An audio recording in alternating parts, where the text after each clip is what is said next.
'Tis Wild Zoo Wonderland at the Fort Wayne Children's Zoo, and Wild on Wayne has a scoop that perhaps you never knew.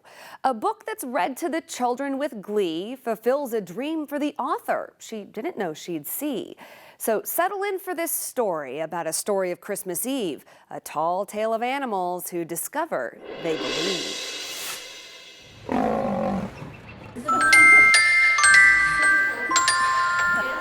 'Twas the night before Christmas at the zoo. 'Twas the night before Christmas when all through the zoo, not a creature was stirring, not even a mongoose.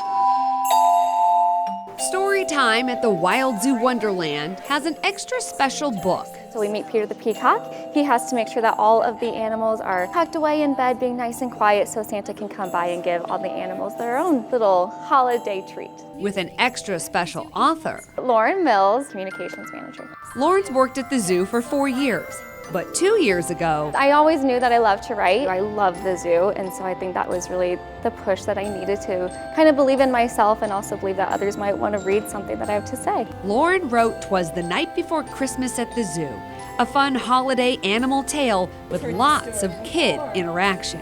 Okay, everybody, we're gonna squawk like a peacock. Squawk! There you go. And there was a little girl even last week who, she could not sit still. She was squawking, she was pretending to sleep like a sheep, she was bouncing like a kangaroo, and it's exactly what I wanted. So the goal with every book I write is that it's never read alone. It's always supposed to be a connection moment between hopefully a parent reading and the child. And so to have a child who was so engaged in it and just wanted to kind of be a part of the story themselves is amazing. It's so much fun. The story is set in the zoo with lots of familiar faces. The train is in here. You're gonna see Peter walking around. You're gonna see animals. Even on the cover itself, we have those famous red letters. Then during the season, when I hear little kids see a peacock and scream, "Peter!"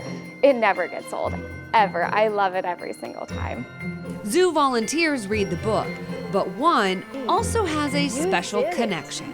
Now that the giraffe is snoozing, every zoo animal is finally asleep. I'm so lucky because during Wild Zoo Wonderland, my mom actually comes in and she will read the book to the kiddos.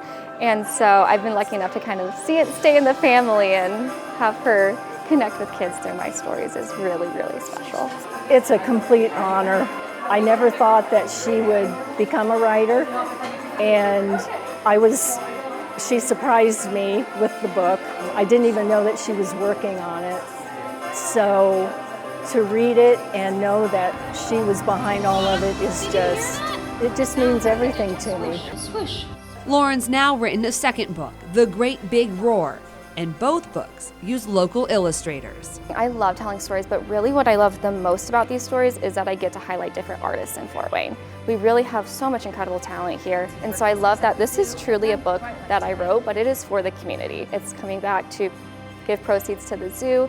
It's not just my story, it's our story, and that's really what's most important to me. So I will leave with a thank you and one last line too. Happy Christmas to all, and to all a good night. Thank you. That's the end.